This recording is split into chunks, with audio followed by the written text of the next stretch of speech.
Protecting Our Urban Tree Canopy by Sandy Miller. Public question time at Manningham Council's June 30 council meeting was dominated by questions regarding changes to tree canopy protection following the state government's recent changes to residential development provisions. Residential development in Victoria is controlled by residential development provisions, which are included in clauses of the Victorian planning provisions and all planning schemes and building regulations. These were updated in March 2025. The residential development provisions, commonly known as Res Code, are applied through the planning permit or building permit systems. They apply to the construction of new dwellings, alteration and extensions to existing dwellings, residential subdivisions, apartment developments. In March 2025, parts of Res Code were replaced by the Townhouse and Low-Rise Code, 1 to 3 stories, Clause 55. The 4-storey apartment standards, Clause 57.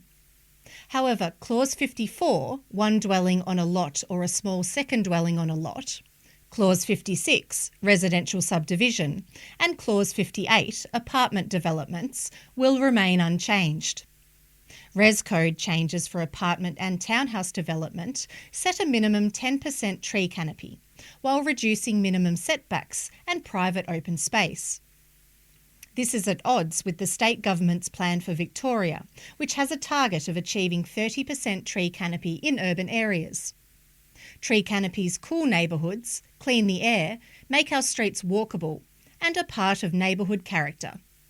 The wholesale removal of trees and gardens from properties, referred to as moonscaping, and their replacement with paving and other hard surfaces, sees neighbouring residents complain to their local council to little avail. At the June council meeting, resident Amanda De Croo asked council to identify the areas of most concern to it regarding the changes in the Victorian planning schemes on canopy tree cover in Manningham, and if council would specify the matters that it raised with the Victorian state government in relation to the impact of changes to Victoria's planning scheme on tree canopy cover in Manningham. Andrew McMaster, Director of City Planning and Livability, responded to her question.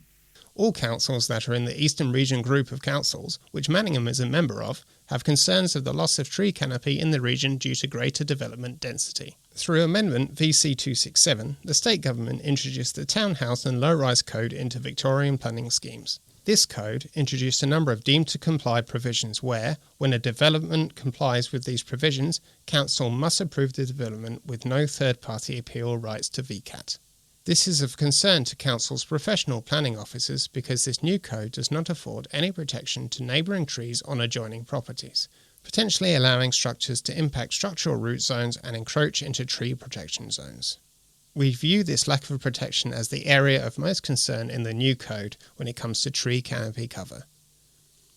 Council has provided submissions to the state government on planning reforms on a number of occasions in the last 12 months. In its submission on Plan for Victoria, Council noted that the state government housing targets will have implications for existing tree cover, impacting quality of life for our residents, and we called on the state government to provide innovative solutions for urban greening to help to achieve increasing canopy cover on both public and private land. We prepared a specific submission to planning scheme changes as well, calling on the state government to require development to incorporate suitable spacing for significant and canopy trees. In that submission, we also recommended decision guidelines which encourage the retention of established street trees, which we said should be protected at all costs. Most recently, Council submitted to the Parliamentary Inquiry on Planning Scheme Amendment VC 267. In that submission, we recommended specifically that the landscaping provisions of Clause 55 for Victorian planning schemes require consideration of the impacts that proposed buildings will have on trees on adjoining properties. We pressed that this is an imperative to ensure site-responsive designs and the protection of urban tree canopy coverage. While the inquiry's recommendations have not been taken up by the state government, Council's advocacy on this part of the reforms will be ongoing. Also at the June meeting, Doncaster East resident Cynthia Pilley spoke to Council to draw attention to the fate of canopy trees close to her home.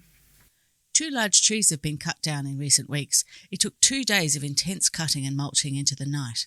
This adds to the moonscaping of the property directly behind me when several large canopy trees were removed early last year.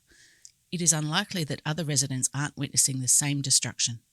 She said outside of Warrandyte, it seemed trees had no protection.